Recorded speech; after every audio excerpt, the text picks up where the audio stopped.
Hi family, it's African Esquire and I'm here with a new video. Before I get started, if you're someone who would like news updates on issues in the Pan-African world, I have a Facebook group called Pan-African News Press where we share different news articles and news media in regard to things going on in the African diaspora globally. So the link to that is below. In addition, if you're interested in joining a Pan-Africanist Black nationalist organization, there's a link to the Facebook group for the Organization of Afro-American Unity, and you can add that link down below as well.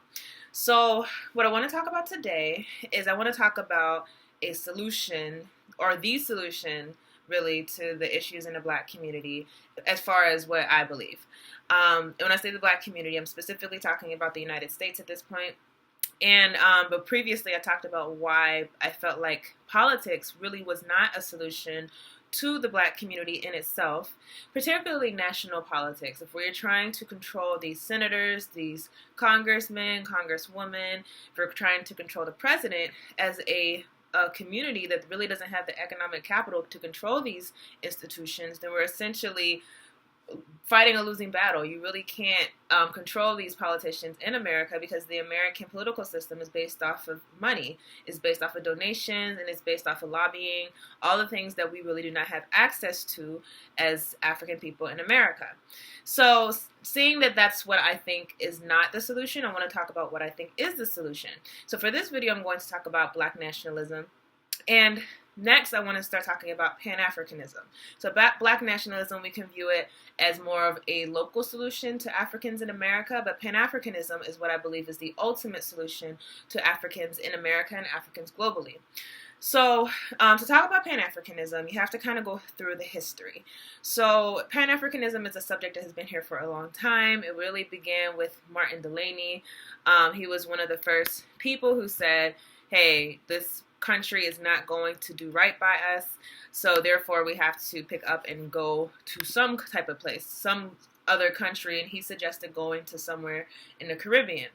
After him, really, it took a number of forums, and a number of people advocated for issues relating to Pan-Africanism. The next one who became very famous for it, though, was Marcus Garvey. So Marcus Garvey famously, he traveled the world, and everywhere he went, he said that African people were essentially being oppressed. They were poor. They were in horrible conditions. So where is the nation for the Black person?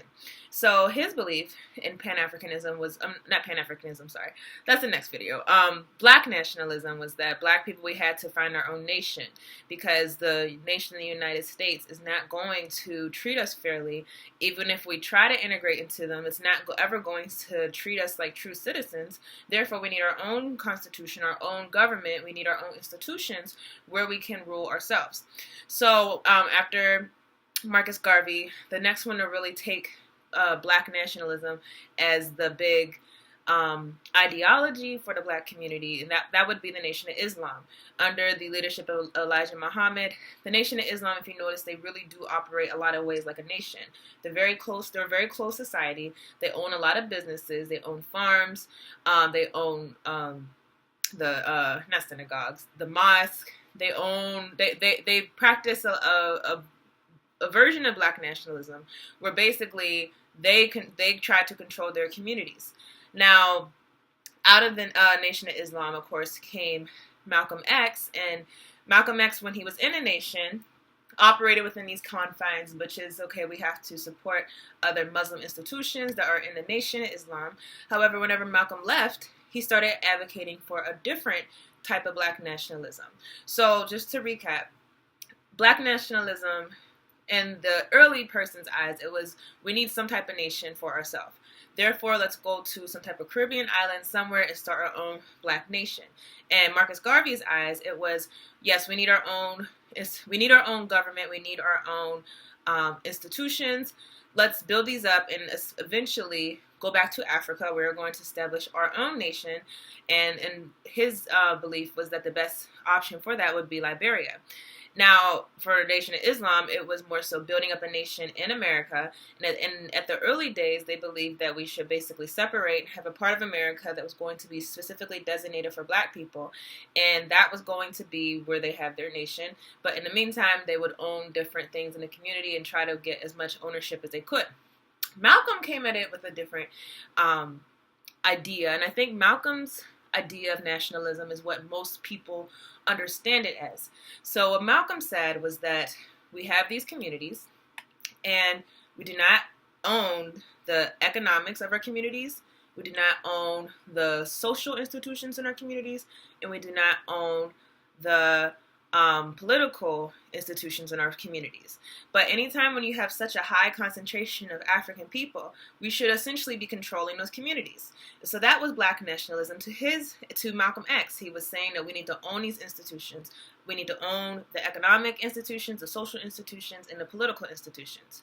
So we kind of take that form of it today, and that usually when you hear people calling for Black nationalism, they're talking about supporting Black businesses. They're talking about making sure you're voting in your local political elections, and they're talking about making sure that you actually control the different social institutions. By social institutions, I mean it could mean welfare agencies, it could mean education, the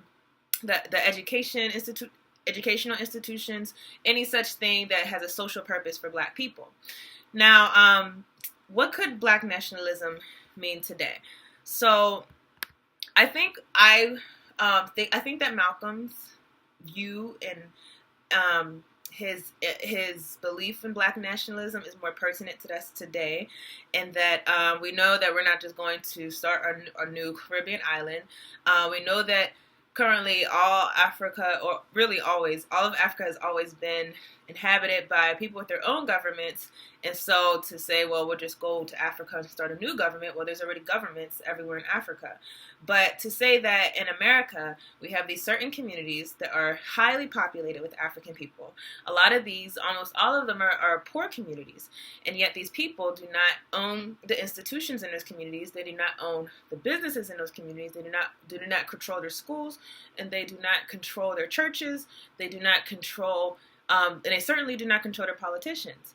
So to say, what can we do about this? Well, as far as the economics, the common solution has been that we have to support Black businesses. Now, this is a kind of double-edged sword when you say let's support Black businesses, because there's the issue of, number one, there's not really a lot of Black businesses to support. There's the other issue of, let's be realistic, a lot of Black businesses may not be good businesses.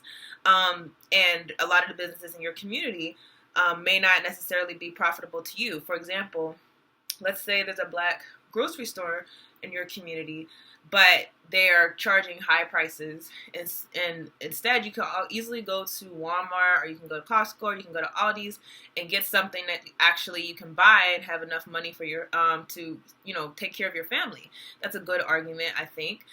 That's why Black nationalism, in a lot of ways, we have to take it on as if we're not just doing this because it's the easiest thing to do. We have to do it because it's the right thing to do for our people, number one, but it's a matter of economic survival. Understanding that, yeah, this might cost me more to do things this way, but at the end of the day, I'm trying to ensure a future for this community. I'm trying to ensure a future for my children. Another problem, honestly, that I see is the internet. The internet has completely changed the way that we think about businesses. So, a lot of Black retailers have gone to the internet for selling Black merchandise. I mean, for the most part, if you want to get something that's, let's say you want to get some type of pro-Black outfit or pro-Black hoodie or something like that, you're going to have a lot more luck online than you are in the street. So I don't know how we necessarily make that flow with Black nationalism, because these are still Black businesses and they're still online. But of course, we know that these are businesses that they could be a Black person in Iowa, they could be a Black person in Texas, they could be a Black person in Alaska. It doesn't necessarily benefit your local economy, although it does the national Black economy. But the idea really of Black nationalism is to really try to control the institutions in your particular local community. So that's a conversation that I think could be had. One idea I've had is, making sure that even if it is an online business, that we recognize or we identify people who are running online businesses inside of our actual community and make it easier for those people to sell things to us. So, for example, if we know one of the hard parts about being an online business is that you have to factor in the cost of shipping. But if we know that this person sells these goods and they're around the corner, then we know that, okay, we can probably get a good deal on shipping. We know that we could probably go there in person and pick it up. We could kind of work with that person more, and it's particularly knowing that this is a Black person in our community, we can make a concerted effort to actually go out and support that business. Although it's an online business, we can make a effort knowing that this is someone who's paying taxes in our community, who is a member of our community, who does things with our community. We can do something to support them in that way. That's what I think could be a solution. There are so many issues and things that work out with the economic part, particularly with Black businesses. And obviously the other issue is whether or not Black people actually have the access to create businesses.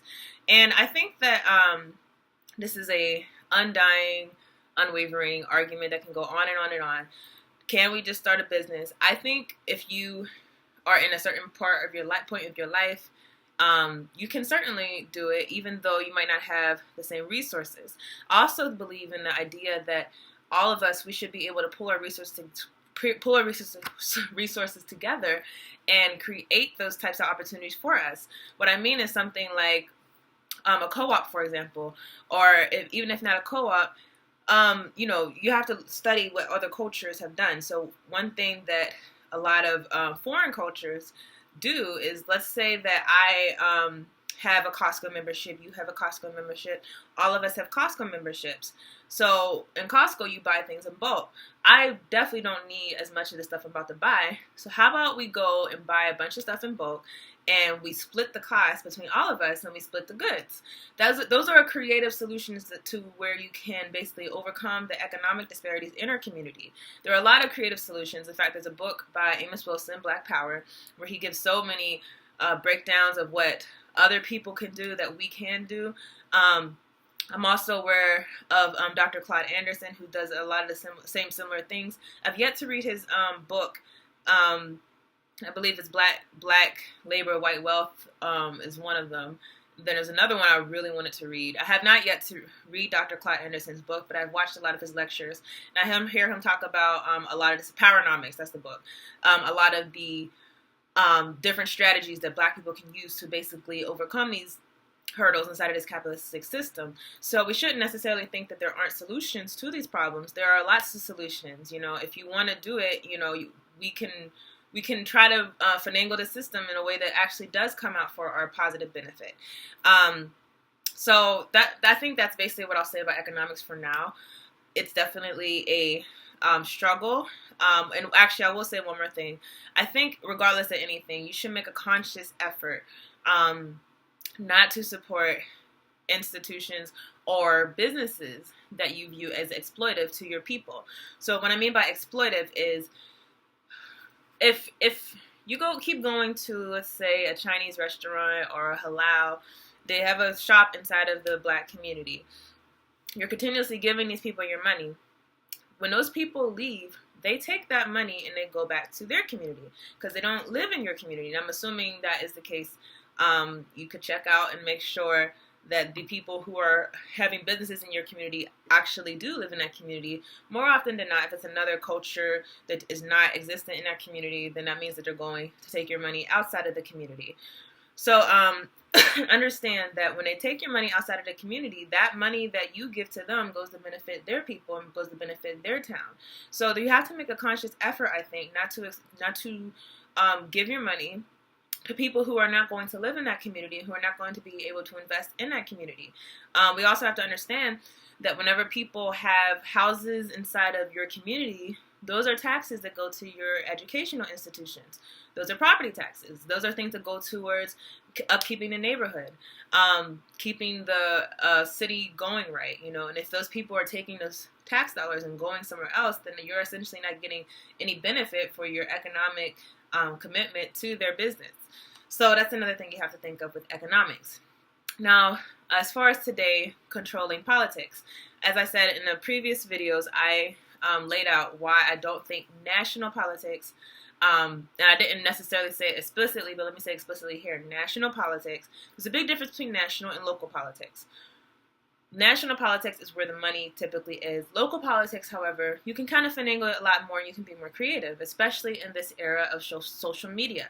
Now, the thing about national politics, my personal theory is those people who you elect to Washington versus the people you elect to your local communities, the people in your local communities can affect your life quicker and more severely than those people in Washington.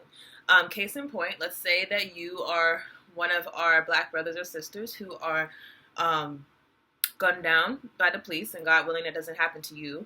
But let's say that were to happen to someone and the community comes together and they want a conviction for this police murder. The fact is that you need to not just have, you need to have an indictment, you need to have all these things from people who are jurors of your peers, but you also need black prosecutors who are going, not even black, because honestly, the thing is, a lot of our politicians have a black face, but they're basically operating in the confines of white supremacy. So we're going to say you need someone who's going to actually take seriously the demands of the community, as far as your DAs, as far as the police commissioners. If you are electing people who are actually going to have a strong resonation with the black community and understand that not only am I serving these people, but these people can easily take me out, and these people are paying attention to what I'm doing, and I have to serve them. Those are things that you can actually control more, because that essentially creates an atmosphere. Whenever you have police getting off with murdering people, that does create an atmosphere where they think that they have no consequences for their actions. Another example, let's say you have a local education, what's the word? The superintendent, yes. The superintendent of schools is someone who has a very direct connection to your children. These are people who are making decisions that are going to affect the curriculum of your children, the pay. You're going to negotiate with the pay of teachers. These people are going to be the people that you go to if your child is being abused by the system, if your child is being a victim of the system. You're probably going to go to the superintendent. These are people who have a direct say in the everyday struggles of your life. So local politics are something that are more pertinent to us than national politics. Frankly, we have had Trump, we've had Obama, we've had Bill Clinton, we've had George W. Bush, George H.W. Bush, we've had Jimmy Carter, we've had Ronald Reagan, we've had all these people.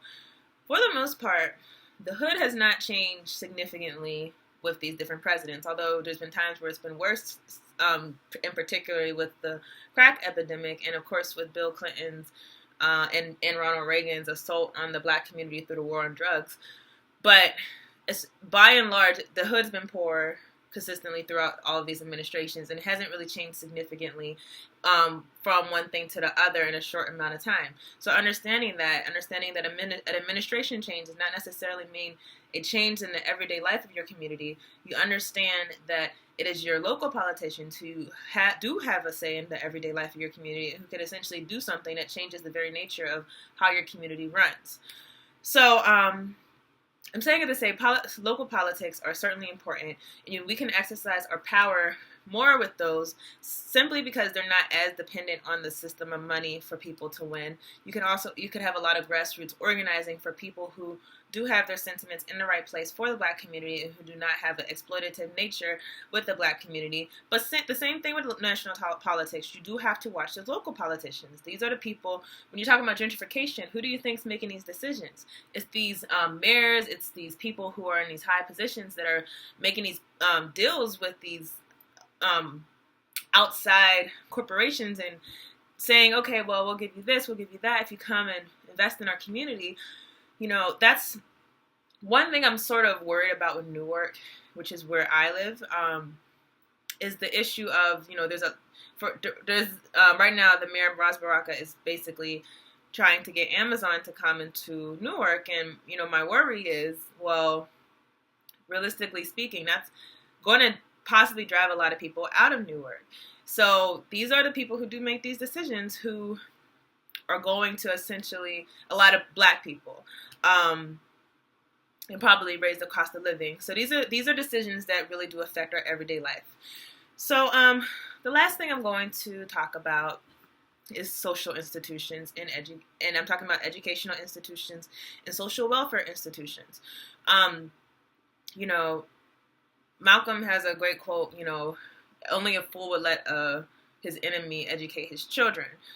And it's very true with us in the Black community. I can say that for me, I've become very discouraged working with a lot of schools that are run by Black people, by Black faiths, but they're carrying out the same policies of white supremacy. Same thing with social welfare organizations. The more and more that you start working with those, and if you haven't, I encourage you, try to get around these organizations where people are getting paid essentially to control their people's poverty. You're going to see a lot of indifference. You're going to see a lot of people who will go with the system and not necessarily challenge the system. It's really a sad and corrupt system, honestly. But this is the system that we have, the systems that we have at our disposal. And I think with Black nationalism, the call would be more so to establish your own institutions, your own social institutions. And so rather than relying on a education system that has told us over and over again that they do not value Black children and that they will not educate them adequately, and this goes down up from the state and down to the localities all over the state, I believe you'll have more promise either trying a charter school, which still does have its problems, but it's better to me than nothing. Charter schools, you have a lot more flexibility for what you can teach, for what you can devote time to. And depending on the state, you might not even have to do the standardized testing as a charter school. So you have a lot more flexibility of what you can do. But private schools are really where you have total control. You certainly do not have to listen and worry about the teachers unions. You don't have to worry about a lot of the same things that you would worry about inside of a publicly funded school. And that creates a lot of control for the people of that community. Now, being realistic, I know that it's very unrealistic, knowing the conditions of our people, to think that we can necessarily implement a private school. However, I also do believe that we have a lot of the resources to where we can do alternative forms of education. So one thing that I've been working on and I hope to be able to achieve at some point is a program of mentorship where you not only are mentoring the children, but you're doing it based off of a curriculum where you're teaching them things that are pertinent to them. That is one of my dreams, to have this education-like mentorship where we're teaching about African history, we're teaching about African consciousness and African studies, we're teaching about starting businesses, understanding the stock market, understanding capitalism, understanding imperialism, understanding all of these isms, and having a real education from even interactions. And I imagine it to be a group mentorship, but even if it's an individual mentorship for you, you can use these relationships to teach children. I think that it's also, even if your child is going to a public school, you can also do things to make them understand the lies that they're honestly being taught in public school. Growing up, I didn't really challenge the things that my teachers taught me because I wasn't really brought to challenge them. It was more so the teacher told us these things, and then years later, and when I'm probably like in college, I realized that a lot of these things that I was taught were lies. However, I think that parents who have children going to these public institutions also do have the ability to teach their children while they're going with them by paying attention to their homework, paying attention to their assignments, and helping them understand that they are actually being taught a racist curriculum. And instead of waiting for everything to basically settle in and our world views to be changed about how we view America, you can teach your children as you go, I think. But ultimately, as far as Black nationalism, the solution would be owning and controlling those institutions. There's a very interesting case study that you could look at. It was the Brownsville community control experiments. And there was an experiment where this was during the days where the Panthers were strong in New York and just Black consciousness was really strong. And there was a move to basically create community control of the school district in Brownsville. And if you look at what happened from that, basically the white teachers unions were not having it, and there was a total clash. Unfortunately, eventually the black parents did lose out on that clash, but because the black parents tried to grab control of this public institution, it essentially, they had all these plans, they had all these ideas, and it did not work out because ultimately it's a public institution. And when it's a public institution, all the mayor has to say is, well, listen, we're going to listen to this group and not that group. Now, again, you can probably work this out through politics, local politics. If you're actually watching, picking, and selecting these people who you put in these positions, intentionally, with the expectation that you're going to listen to us and you're going to understand that, we will vote you out in a second. If you are not being attuned to the issues in our community, you could probably solve that issue with organizing on a political level. However, one might just say that you shouldn't even be in a position to allow someone just with an administration change to change their mind on whether or not they're going to listen to you as far as controlling your children's schooling and as far as controlling what their education looks like. And if you are someone that views it like that, then you might actually say that a private institution is what is more acceptable for us if we're trying to control our children's education. So those are my thoughts for today. This is, again, just my thoughts on Black nationalism. This is what I think is the solution to the Black community. Understand when I say I think, I've fought multiple things, and this is what I always came back to, is that we need to control our resources, we need to control our community. It's not an easy thing to say, especially when you have to convince other people in the community to follow suit. It can't just be me. Me and my house, we're just going to do what we can to support Black businesses and try to control the Black schools and try to control the Black politicians. No, this is actually a community thing. You have to organize as a community to do these things. And that's what makes it more difficult, is because we have to learn how to wake our people up to these issues and put it in their conscience, because I think a lot of us know it in our subconscious. We know what's going on, but have it in our peripheral, understanding that this is something that's urgent and it has to be done today, that is necessary now. And the same way that it's necessary for you to get up and go to work just to take care of your family, it's necessary for you to organize and be cohesive with the issues in the community in order for you to better yourself. So, again, these are my thoughts. I'd love to see your thoughts on Black nationalism. How does it apply today? And I will see you in a different video.